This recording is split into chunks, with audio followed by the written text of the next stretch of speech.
gikan sa Magkikay, Mandawi City. Nagsipya sa gikuskon nga 10,000 watts. Kini ang sipianan sa RPN, Radio Philippines Network. DYKC. Ang inyong Radio Ronda. Live to the world. Pinagi sa Facebook page. Karon mag-download na sa Google Play o Apple Store, YouTube o Twitter. All day, every day. Alang sa mga balita, kasayuran, komentaryo o kaligawan. DYKC sa 65, ang inyong Radio Ronda. Di si Professor Mon Kasiple, ato na yung pangutan-on kay di ay base na siya sa giingon sa SWS nga musamot munindot ang ekonomiya so sa katuig political ang bantugang political analyst pero kaning ekonomiya kuyog ni Permis politika o anhit as Pilipinas magbase. Professor Mon, may buntag. May buntag. Time no say sir ha. Kumusta? Sir, May naman. Sir, di ay bana sa Pulse Asia. I'm sorry, sa SWS. Base sa 1,440 ka mga respondents sa ilang survey, nagtuo nga kaning 46% or hapit katunga. Hapit mga 700 ni tingali ka mga napangutana nilang nagtuo nga sud sa katuig munindot kuno ang ekonomiya sa Pilipinas. Unsa imong outlook ani Professor Mon? Well, depende pa sa policies, ano? Yes, Ang correct. gobyerno hindi pa naglalabas ng policies. Mm. Pero nakalista na sa priorities ng bagong administrasyon ang ekonomiya. Kaya nga may Secretary of Agriculture tayo, Presidente mismo. Nindot kayo? Oo. At yung pandemya medyo pababa na, makakatulong yan na mapabalik ang marami sa trabaho. At siguro naman, kung hindi naman dumala pa ang international na mga kaguluhan, eh baka bumaba mga presyo ng gasolina at iba pang mga produkto. Ano? Ngayon pa man, mataas ang ano natin ang rating natin sa Asia, sa ekonomiya. Ano? Isa tayo sa positibo na pagunlad ang nakikita. Ibig sabihin, may epekto man sa atin, hindi ganun kalaki. So, posible Kaya may posibilidad dyan. Pero mabuting tanungin mo ako niyan na pag maliwanag na yung patakaran ng gobyerno. Professor Mon, una, ang inflation rate atong June, di ganit matuo si President Bongbong Marcos nga iabot og 6.1%. While ang mga iyang economic managers, including katong kang mga panahon ni Presidente Digong nga taas gyud kayo ang inflation rate tungod sa presyo sa lana sa world market, rodo o gasolina mo ay kasagaran o mga gamiton, pero ang pangutanan ini ang muus-us pa bagyod kaha kay base sa mga kasaysayan nga atong na experience ang kining rodo o gasolina kung motaas man nihita magayong higayon nga muus-us pa mubalik atong tag 50 pesos matag litro ang level. Well, pwede yan, ano? Kaya nga sabi ko, nag-aantay ako ng mga patakaran ng gobyerno. Kasi, halimbawa, no, yung mababa ang presyo sa gasolina, galing Russia. Alam mo, may pandaigdigan patakaran, di ba, na hindi tinatanggap ng mga advanced economies ang Russian oil. Kung ang gobyerno natin, dahil hindi naman tayo bahagi ng Europa, ay bukas, ano? Katantya ko bukas, ha? Na bumili ng gasolina sa Russia, ay posible makatulong yan sa pagbaba ng presyo nito. Pero tawag dyan, mahirap magsalita ng tapos kasi wala pa naman eh. Wala pa bitaw, Inaantay ko nga. So, posible ba na Professor Mon, karon nga si Presidente Bongbong Marcos na gyud ang kuan kana na ang nilingkod isip DA Secretary, posible ba nga mo arang-arang ang atong production sa agrikultura, atong supplies pagkaon, pagkabot magkatong giingon kaniadto ni Secretary Manny Pinio sa diyang DA Secretary pa siya nga dunay sufficiency in rice supply o ubang mga pagkaon. Posible ba kanin, Professor Mon? Well, hindi tayo sigurado. Ano? Alam Okay. natin yung problema sa bigas. Mm. At nagtataka nga ako kung lalaki pa ang ating importation. Ano? Mm. Kasi nakakatawa eh. Pilipinas tayo. At supposedly, dapat tayo nag-export ng bigas. Correct. Pero, nakaraang mga taon, puro importation tayo. May pa So, kung tayo. yan ay mapabaliktad ni Presidente, ibig sabihin yan ay maganda ang kinabukasan dyan. So ang dakong chances ani Professor Mon kung mo nindot ang production na to sa tanang panginahanglan sa pagkaon usa gini sa dako kay factor nga munindot ang ekonomiya sa Pilipinas. Sigurado. Mm. Kasi yung importation nga ng bigas, ano? Mm. Pagkain yan. Nag-i-import pa tayo ng mga karne. Nag-i-import tayo ng mga gulay. Nagtataka nga ako eh. Agricultural country tayo eh. Import tayo ng import ng agricultural product. Paita, Pati, daghang kay imposible nga murag ganong iyon ani ang dagan sa gobyerno nga mostly dako pa man kaayo ta og kuan, dako pa man ka ita og hectarage nga matamnan sa tanang klases mga utanon og mga bugas, mais, in particular resibo. Kami mais mostly ang gikaon na mo Professor Mon. Pero nganong why gi support sa gobyerno instead ang gobyerno magsige na og pamalit para kuno pag-stabilize sa presyo sa merkado niining panginahanglan tos bugas. yan ang itanong mo sa mga nakaraang administrasyon.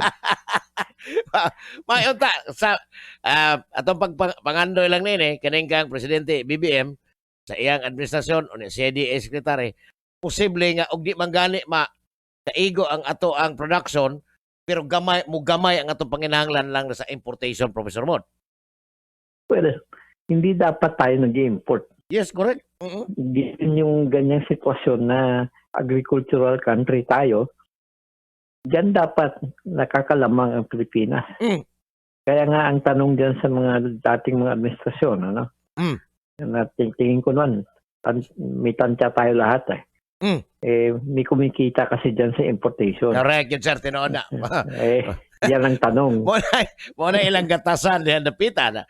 Ayan, sinabi Last mo. week gipost ni Secretary Pinyol ang kaning iyang katong mga gipanglabay na lang pertin daghanang kamatis itos Bukidnon. Pero og ari ka Yan. sa mga kamerkaduhan pertin kuha nga sa supply. I don't know kung nganong ingon ani ang hitsura sa atong mga mga producer o kanang tigtanom, mga mag-uuma nga wa may support sa gobyerno aron maabot gyud dagkong merkado nga instead ipanglabay na lang hinuon kay di na mahalin. Kaya nga may smuggling tayo ng kamatis. Wala gyud. Yan ang mga katanungan diyan eh. So, sa imong tan-aw, Professor Mon, kanabang murag posible parehas among pagtuo dire o kaning sa SWS nga in 1 year or in 12 months time i-assume na to nga July man ron next July 2023 posible ba gyud kung maayo ang kanana ang mga polisiya ni Presidente Bongbong Marcos in terms of agriculture posible ba gyud nga mahitabo ni. Posible. Kasi nandyan vision eh. Nagtataka nga ako bakit tayo import eh. Matagal na tayo na nagkakaroon ng mga sariling palay, ano? Mm. Yun ang katanungan. Ngayon kung malutas yan, at so dapat malutas dahil yung presidente na mismo ang Secretary of Agriculture, posible, ano? Kahit isang taon, baka malutas yan. Dini ang International Rice Research Institute diin ang mga vitamins taga kanini ang Cambodia apil ang mga Thailander nga mga eskwela diri lang yun pagtuon aning production nga munindot hasta gani ning mga ubang mga varieties nga ilang tun-an kita mo nagtudlo nila ang atong mga estudyante inig-ulis ilaha mao na atong palitan og bugas gikan sa ilang nakatunan sa Pilipinas. So yan. Awkward kay paminaw, Professor Mon. Dito. Kaita. Dawa ang signal ni Professor Mon. Yeah. Okay, sir. Yeah, go ahead. Professor Mon? Oh, So, sir, hindi na mo dugayon kay nakahibaw mi sa imo nga lain pang mga commitment kay daghang nagpaabot sa kwan sa lain mga sibianan nga mo tawag po nimo for another round of interview, sir. So anyway, Professor Mon, salamat kay sa imong higayon Sige. paggawa sa imong sentimento karong buntagan diri sa among mga tigpaminaw. okay. Magandang umaga. Si Professor Mon kasi ang pag-iitan to nga o analyze sa kahimtang sa politika o ekonomiya kay pirmi gining kaluha kung imong tan-awon og maayo ganing kahimtang sa politika hapsay ra kayo way samok way mga kagubot sa mga leaders nato way away-away amurag okay kayo suportado tanan Naloko na. pero ganing mangilad gani ang kahimtang sa politika automatic maapektahan ang ekonomiya. Maoy nahitabo sa Sri Lanka nga natong niaging adlaw gisuong na tos mga protesters ang balay sa ilang primero ministro nga murag nagkagubot yung mayo wa mga barikada nangakuha gani nangatumba gani wa magsilbi kay mga pulis murag wa kapugong sa mga protesters kay ilang panawagan nga papahuwaon paresignon ang ilang primero ministro akong papulihan ni Boni Las 12 nga taga Bae City nga naminyo ang gikan diri sa Bugo. Wow ba? Mawit na pait. Tinood lang ha ang kangilad sa political leaders na to mo ay magdag gubot sa ekonomiya sa nasod. Arang ni kung ibog bitaw kay tinuod lang anong sige tagpamaligya sige tagpamalit sa gawas nason nga dako kay hectareage nakatamnan ang Pilipinas pagkalibog ngano magsige gamit anang Grecon nga mao'y gamiton sa importation sa bugas gikang nini aligado Naloko na. nagatubang na ng kasong taxation nga 102.9 million nagsige pa ba na ilang importation? Matod pa ni Professor Mon, naa diya ang kwarta sa importation pinaagi po sa smuggling. Balikan ta ni Gisgon na totoo na. Naloko na. May buntag ni Ms. Jima Sobrado nga to sa Singapore ug ang iyahang pinanggang kapikas nga si Bayigan pasumala matay atong Biyernes wahin ako nakabantay na nga birthday daing Bayigan diri na wala ko great on air ang suod na kong higala sukad pas mga bata pa unya karon batan-o na. Belated na birthday ba? Aping lang kanunay. As Jima sa Pikas pod nag-greet nimo bisag awahe basta naa. Matod pas kung amigo in English niya. Better late than later. Naloko na. Sa promi matod pa ni mo 5 sunod semana. Unya musaka na sad og size ginansya gihapon ang mga dealer sa gasolina o krudo. Kita ra giloko ano that's correct ka promise. Bae! Kay kaning kada Martes matod pas tong migo inyong tulumanon atong tulumanon nga uminto os-os. Akong amigong Tuas Bae City nabihag mis taga Baes pero gikan is Bugo. Tatong barangay niya doon sa Bugo. Patay na kitas taga Baes na Ibgan man. Ato, arito namin yun, si Bonifacio Las 12. Naloko na. Kines Bonifacio Las 12, magmatag alas 7. Okay. Kumot-kumot. I miss Cebu. Matod bang may nalin ako. Pwede naman, di naman kayo stricto ang kuhan ba? O magkahigayon mo na panlaag mo panguli, pag magpanagsa sa Cebu. Pareha Dennis Veloso, ulion sa to, Australia. Si Joe Bacalya, uli ay na this month. Next month, si I don't know, si Attorney Charles Stella, nagsige itong hata nga mo uli, wa magiging ka uli. Napo din sa Canada. Hasta si Roger Ardinia, marag 2 to 3 years na. Pasukod na ko ni mga amigo nga tuwas Canada, nga wa pa intaw ka uli tungkol sa pandemya. Pero wa pa siguro, magkauli ni sila sa umabot pa mga adlaw. Ha? Ilang, wato-wato na itong magkauli sila, kaya atong welcome. Sa una panahong aroyo, murag ulog-ulogan na ba intaw ni mga OFW o kaning mga, hindi mo nila OFW, migrant workers man Tuwa naman migrate man Ulog-ulogan taon o kanang red carpet welcome kuno dito sa airport pero kini sila mo nag-provide og tabang sa atong ekonomiya in terms of dollar remittances. Mo ni kuan kayo kana na ang dako kay tabang pero ang Pilipinas number 1 nga labor exporters tibok kalibutan mo ni onya sige tag pang-export og raw materials pod sa samang higayon magsige tag pang-import og mga finished product apel ng pagkaon. Gabae! Di apa si data. Nagandaghan pa man sa akong cellphone. Si Boss Marvin Caballero.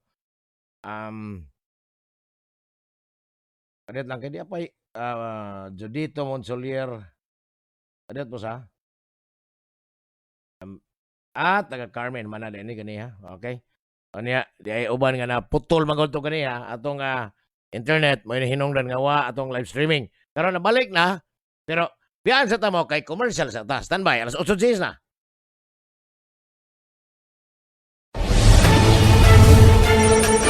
Gikan sa Magigay, Mandawi City, nagsipya sa gikuskol nga 10,000 watts. Kini ang sibianan sa RPN, Radio Philippines Network, DDDYKC. Sa 65 ang inyong Radio Runda. Live to the world, pinagi sa Facebook page. Karon mag-download na sa Google Play o Apple Store, YouTube o Twitter. All day, every day. Alang sa mga balita, kasayuran, komentaryo o kaligawan. DYKC sa 65 ang inyong Radio Runda.